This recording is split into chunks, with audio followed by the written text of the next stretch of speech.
B are Ambedkar की आत्मकथात्मक कृति waiting for a visa केवल एक जीवनी नहीं बल्कि भारतीय समाज में व्याप्त छुआछूत और जातिवाद के क्रूर चेहरे का एक ऐतिहासिक दस्तावेज है। यह पुस्तक लगभग 1935-36 के दौरान लिखी गई थी, जिसमें बाबा साहेब ने अपने जीवन के उन अनुभवों को साझा किया है जिन्होंने उनके भीतर सामाजिक परिवर्तन की ज्वाला जलाई। यहाँ इस महत्वपूर्ण पुस्तक का विस्तृत और सारगर्भित विवरण दिया गया है। वेटिंग फॉर अ वीज़ा का परिचय। इस पुस्तक का शीर्षक बहुत गहरा है। वीज़ा का अर्थ आमतौर पर एक देश से दूसरे देश में प्रवेश की अनुमति होता है, लेकिन अंबेडकर के लिए इसका अर्थ मानवीय अधिकारों वाले समाज में प्रवेश की प्रतीक्षा था। एक उच्च शिक्षित व्यक्ति कोलंबिया और लंदन से डिग्री प्राप्त होने के बावजूद उन्हें भारत में कदम कदम पर केवल इसलिए अपमानित होना पड़ा क्योंकि उनका जन्म एक अछूत परिवार में हुआ था। ये पुस्तक 6 अलग अलग खंडों अनुभवों में विभाजित है। 1. कोरेगांव की यात्रा, बचपन का पहला आघात। ये घटना 1901 की है, जब अंबेडकर मात्र 9 साल के थे। वे अपने भाई और भतीजों के साथ मसूरी, सतारा से कोरेगांव अपने पिता से मिलने जा रहे थे। स्टेशन पर अपमान। जब वे स्टेशन पर उतरे तो वे अच्छे कपड़े पहने हुए थे। स्टेशन मास्टर ने उन्हें ऊंची जाति का समझकर बात की, लेकिन जैसे ही उसे पता चला कि वे महार अछूत हैं, उसके चेहरे के भाव बदल गए और वो उन्हें अकेला छोड़कर चला गया। गाड़ीवान का व्यवहार। कोई भी बैलगाड़ी वाला उन्हें ले जाने को तैयार नहीं था। अंत में एक गाड़ीवान इस शर्त पर तैयार हुआ कि बच्चे खुद गाड़ी चलाएंगे और वो पैदल चलेगा ताकि उसकी गाड़ी अपवित्र न हो। पानी की समस्या। रास्ते में प्यास लगने पर उन्हें किसी ने पानी नहीं दिया। तालाब का पानी छूने की अनुमति नहीं थी। इस घटना ने बालक भीमराव के मन में ये सवाल पैदा कर दिया कि अच्छे कपड़े और पैसे होने के बाद भी हमारे साथ जानवरों जैसा व्यवहार क्यों हो रहा है। 2. बड़ौदा में प्रवास। शिक्षा भी सम्मान नहीं दिला सकी। अपनी विदेश की पढ़ाई पूरी करने के बाद अंबेडकर बड़ौदा राज्य की सेवा में आए।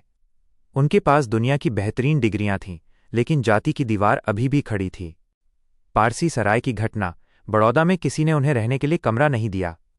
उन्होंने अपनी पहचान छिपाकर एक पारसी सराय में शरण ली, लेकिन जल्द ही वहां के लोगों को पता चल गया। भीड़ का हमला। एक सुबह लाठियों से लैस पारसी लोगों की भीड़ ने उन्हें घेर लिया और अपमानित करते हुए तुरंत सराय छोड़ने को कहा। ऑफिस का माहौल। ऑफिस में चपरासी उन्हें फाइलें फेंक कर देता था ताकि उनके छूने से वो अपवित्र न हो जाए। उन्हें पीने के लिए मटके से पानी नहीं लेने दिया जाता था। अंत में थक हार कर उन्हें बड़ौदा की नौकरी छोड़नी पड़ी। 3. चालीसगांव का हादसा।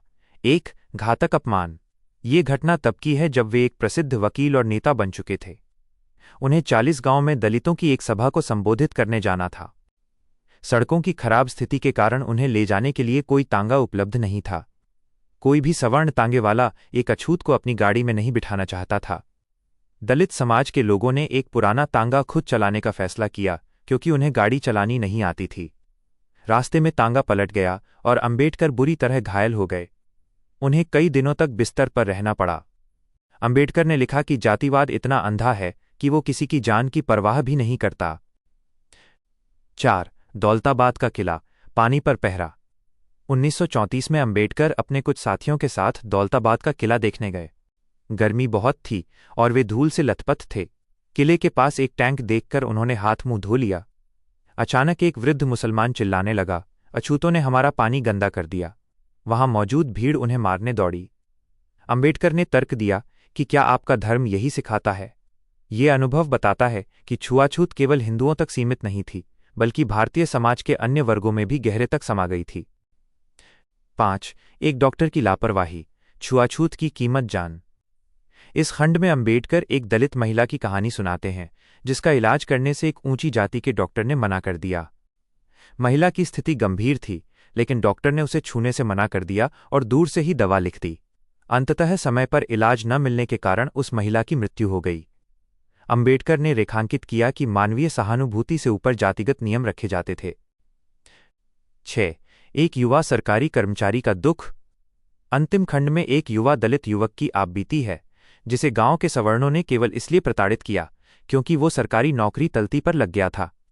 गांव वालों ने उसे रहने के लिए घर नहीं दिया और उसे नौकरी छोड़ने पर मजबूर कर दिया। वेटिंग फॉर अ वीज़ा का मुख्य संदेश। 1. शिक्षा बनाम जाति। अंबेडकर ने साबित किया कि कितनी भी बड़ी डिग्री या पद क्यों न हो, भारत में जाति ही व्यक्ति की पहचान तय करती थी। 2. मानवाधिकारों का अभाव। अछूतों के पास बुनियादी जरूरतें, पानी, आश्रय, परिवहन प्राप्त करने का भी अधिकार नहीं था। 3. कानून बनाम वास्तविकता।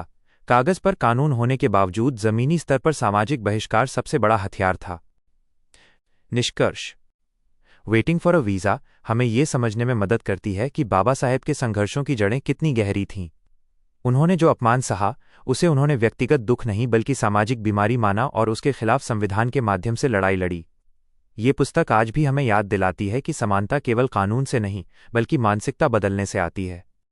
अगला कदम: क्या आप इस पुस्तक से जुड़े बाबा साहेब के किसी खास विचार